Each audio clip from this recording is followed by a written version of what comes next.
शक्तिशाली शेर रहता था। वह इतना बूढ़ा हो चला था कि अब शिकार करने में असमर्थ था।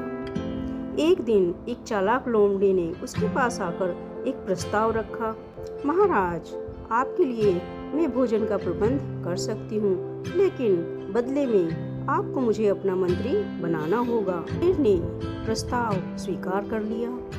अगले दिन लोमड़ी ने जानवरों को बहकाना शुरू कर दिया। उसने एक हिरन से कहा, शेर महाराज बहुत बीमार हैं और वह मरने से पहले जंगल का नया राजा बनाना चाहते हैं। चलो मैं तुम्हें उनसे मिलवाती हूँ।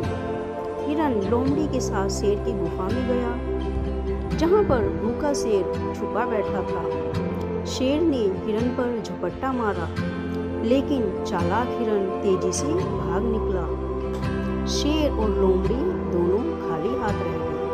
अगले दिन लोमड़ी ने एक खरगोश को फंसाने की कोशिश की। शेर महाराज ने जंगल की सबसे स्वादिष्ट भोजन की प्रतियोगिता रखी है। तुम्हारी गाजर जीत गई हैं, चलो चलकर इनाम ले लें। खरगोश संदेहास्पद था। उसने कहा, जरा मुझे अपने परिवार को बताने दो। वह जाकर बुद्धिमान कछुए से मिला। कछुए ने कहा, यह लोमड़ी की एक चाल है। हम सबको मिलकर कोई योजना बनानी चाहिए। जानवरों ने मिलकर एक गुप्त बैठक की। कछुए ने एक योजना बनाई। अगले दिन जब लोमड़ी ने एक बंदर को फंसाने की कोशिश की, तो बंदर ने उससे कहा, मैं तो चलूँगा, लेकिन मेरे साथ मेरा दोस्त भी आएगा। लोमड़ी खुश हो गई। दो शिकार एक साथ। बंदर उसे एक मोटी रस्सी से बंधे एक बड़े पत्थर के पास ले गया। लोमड़ी ने बंदर से पूछा, तुम्हारा दोस्त कहाँ है? बंदर ने कहा, यही है, और उसने रस्सी काट दी। भारी पत्थर लुढ़कता हुआ तेजी से शेर की गुफा की ओर बढ़ने लगा। पत्थर गुफा के मुंह पर जाकर अटक गया और शेर उसके अंदर फंस गया। इसके बाद सभी जानवर लोमड़ी के पास पहुंचे। बंदर बोला, हमने तुम्हारी सारी चालें समझ ली हैं।